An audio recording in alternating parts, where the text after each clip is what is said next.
तो इस पार्ट के स्टार्ट में हमें तेवाकन को दिखाया जा रहा होता है जो कि हमारी एलन की ओर ही देख रहा था और एलन के तो पसीने छूटने लगे थे ये सोच के कि उसने सब सुन लिया। फिर तो एलन तेवाकन से पूछती है क्या आप जाग रहे हैं, तो फिर आप कब से जाग रहे हैं। फिर एलन सोचने लगती है कि उसने कितना सुन लिया होगा, दोबारा वो सोचती है और फिर तेवाकन कहता है कि मैंने इस भाग से सुना जब तुम कह रहे थे कि तुम्हारा मुझे सोना कितना तुम्हें असहनीय लगता है। फिर तो तेवाकन और बोलने जाता है कि तुम्हें लग रहा होगा ये मेरा बुखार बोल रहा है, लेकिन वो फिर एलन से ही माफ़ी मांगने लगता है।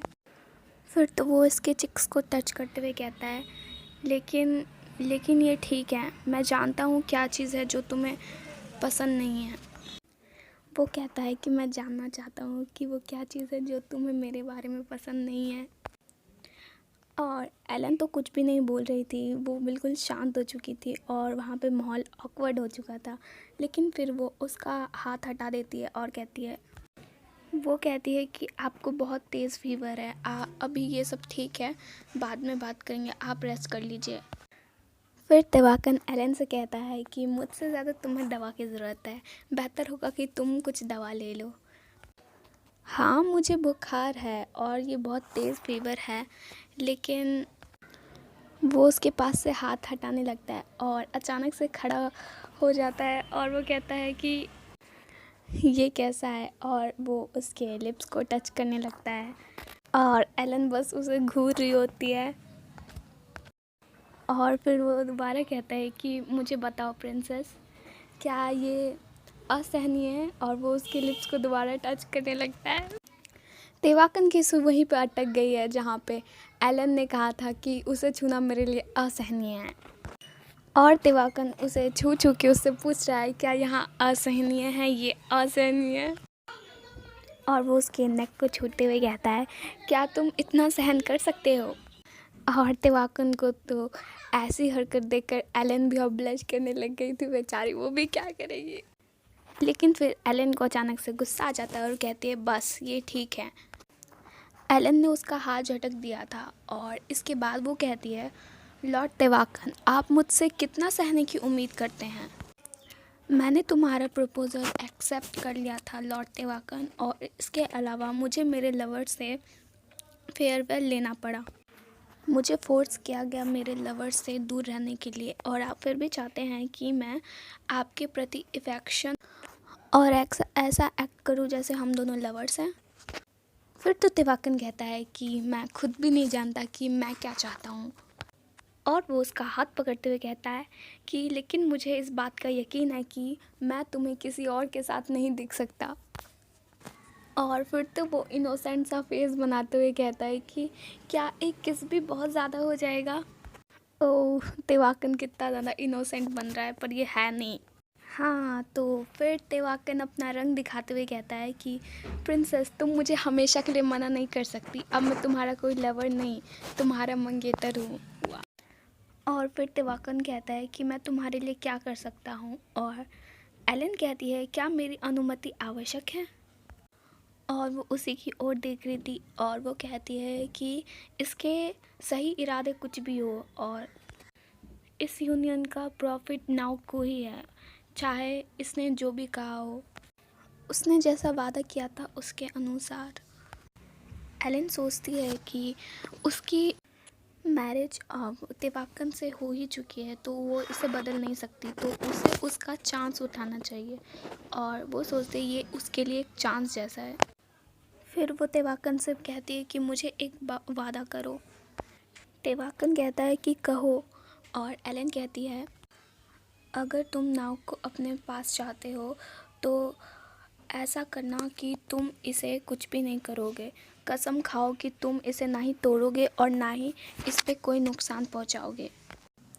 वो कहती अगर तुम ऐसा करोगे तो ये मैरिज कोई नकली मैरिज नहीं होगी, ये सब असली होगा।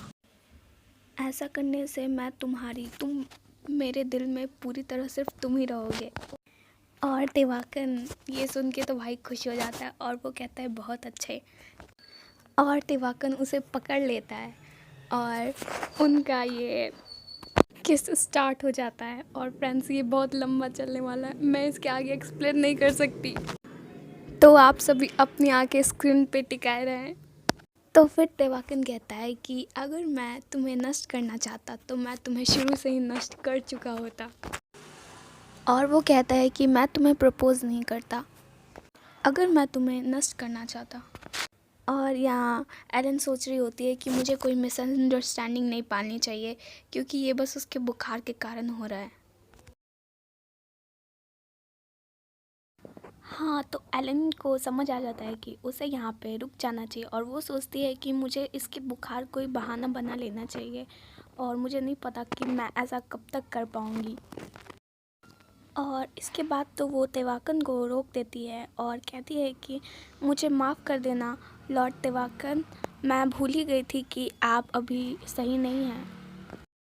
और फिर वो कहती है कि मुझे अब यहाँ से जाना चाहिए, तो मैं अपनी लीव लेती हूँ और आप रेस्ट कर लीजिए।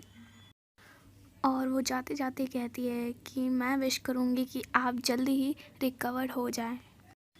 वो कहता है कि मैं जल्दी ही ठीक हो जाऊँगा, क्योंकि अब मुझे पता चल गया है कि मुझे इस बुखार को बहाने के तौर पर लेने की ज़रूरत नहीं है। और फ्रेंड्स, हमें पता चल चुका है ये जो तब से इनोसेंट बन रहा था ना, बिल्कुल भी इनोसेंट नहीं है। और एलन वहाँ से जाने लगती है और तेवाकन पीछे से कहता है गुड नाइट, और वो बाहर आके खड़ी हो जाती है गेट के पास, और वो उसके पैर वहाँ पे खड़े खड़े ही काँपने लगते हैं। और एलन यहाँ पे खड़े होके ब्लश कर रही है गेट के पास, और ये महाशय आराम से सो रहे हैं। एलन जाते जाते सोचती है कि वो अपना वादा शायद रखेगा। हो सकता है ये फीवर्स के वर्ड हो या ना हो, लेकिन उसने तो मेरा झूठ भी पकड़ लिया था। और वो कहती है कि वो हमेशा मुझे इसी तरीके से मेरी कामना करे। और हमें यहाँ सर वेंजो दिखाए जाते हैं जो कि घूम रहे होते हैं, और वो इधर उधर देखते हुए सोच रहे होते हैं ये वही जगह है जहाँ से असैसियन आए थे। और फिर उनके पैर के पास कुछ होता है, वो वही पत्तियों वाला अम्ब्रोच होता है। वो उसे अपने हाथ में लेते हैं और वो सोचते हैं क्या ये वही है। और फिर तो हमें एलन दिखाई जाती है, उसे कोई पीछे से बुलाता है और वो सर वेंजो होते हैं। और एलन पूछती है आप इस समय यहाँ पर क्या कर रहे हैं, और सर वेंजो कहते हैं कि अपनी आवाज़ को तुम धीरे कर लो। वो कहते हैं कि मैं यहाँ अकेले ही आया हूँ, लेकिन मुझे इस बात का नहीं पता कि मेरे पीछे कोई है या नहीं है।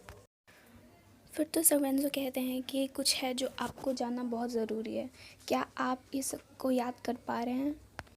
एलन को तो उसको देख के पूरा मुंह उतर जाता है, क्योंकि उसे पता है ये उसी इंसान का है। और फिर कहती है कि ये सर केलेनफेल्डर का है ना। सर वेंजो कहते हैं कि ये हाल ही में गिरा होगा, यह मुझे उस हथियारों को ढूंढते हुए मिल गया था, यह उसी रास्ते पे था जहाँ से वो आए थे। और एलन सोचने लगती है कि इसका मतलब है कि वो इंसान जिसने वो एरो चलाया था वो सर केलेनफेल्डर ही थे। और हमें फिर से सर केलेनफेल्डर यानी कि अपनी हीरोइन की लवर दिखाई जाती है, और उसके बारे में सोच के एलन बहुत ज़्यादा दुखी थी। और इसी के साथ ये पार्ट यहीं पर एंड होता है।